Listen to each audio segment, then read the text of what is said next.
wonderful, wonderful, happy people. How are we doing today? Today, we're talking about take time to respond. You guys will no doubt have heard, as I have many times, whenever something happens or someone speaks to you or something, you get a phone call or an email or a communication of sorts, and that you want to react in a certain way. And you've heard people saying, the best thing to do is to take some distance, take some time to consider your response before you just jump in, especially if you've got an anger response or a sort of an extreme feeling, whichever emotion it may be. In that moment, it's best to take a step back and take a breath. And I've heard this many times over the years, and I certainly often forget to do that from time to time. But the importance of it is so very high, because I don't know about you, but for me, every time I've done that, there's always been a twinge of regret.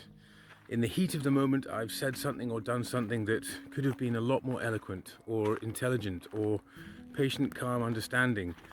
Or it might be even that, because in that moment, in the heat of the moment when we respond, we're trying to get something across, and you're like, it comes out of us in that kind of, explosive manner. Is that we can actually, if we take the time to think about it and come back, we can actually be a lot more powerful in what it is we're trying to say by using different words, by using different approaches. And frequently it allows us, when we do take the time, we do calm down, we get more compassionate, we get more understanding. Equally, you might get more enraged, but if the chances are, if you are even more enraged or whatever the feeling was you had initially, you will be calmer to respond. But chances are, if that's what you're feeling, then you're probably justified to feel it. So it's just interesting just to take that time and really consider how we communicate with one another, because we can burn bridges and we can fill ourselves with regret, and those nuggets of regret that we build, we collect and we keep within ourselves, and we let them foster and fester, and we sit them in a room somewhere in the back of our minds. And as soon as a situation in future happens again that's similar, we go into that room and we open up that parcel and we immediately feel guilt and regret, and then that leads on to all sorts of feelings and expressions of self-loathing, guilt, and we can start to diminish ourselves quite a lot. So take the power back, and how to take the power back is to be the one that stays calm. Is to not rise, is to, if there is someone in front of you who's, say you're the recipient of that kind of thing, that kind of email could be aggressive, or you can tell that someone didn't take their time, don't retaliate with the same approach.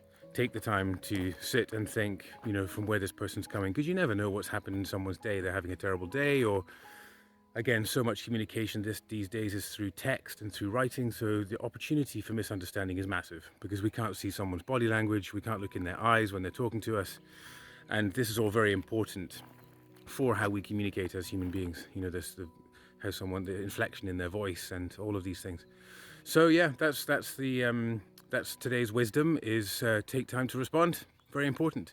And what I'd like you to do is cast your mind back over this last week and think about, was there any situation, just be very honest with yourself, was there any situation this week where you maybe did react a bit too quickly, where you could go and approach somebody and just say, listen, on Wednesday when I came back to you, I'm sorry, I just blurted it out. Everyone does it, so everyone will understand. It's not some alien or strange response. You're normal, promise.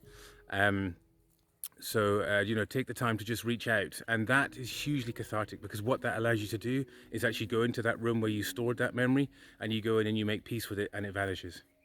It's gone.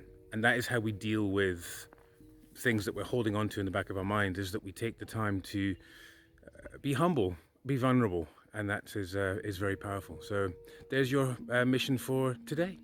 Everybody have a wonderful, wonderful day. Have a top banana day. You guys rock. You're awesome. And thank you for watching the videos. Keep it going. And as I said the other day, podcast to come soon. I have ordered the equipment, which is all coming and being delivered to me at the moment. So once that arrives, I'll set it up. Very exciting. I'll share photos with you all. And then, yeah, the podcast will begin. So watch this space. Have a top banana day, everybody. You guys rock.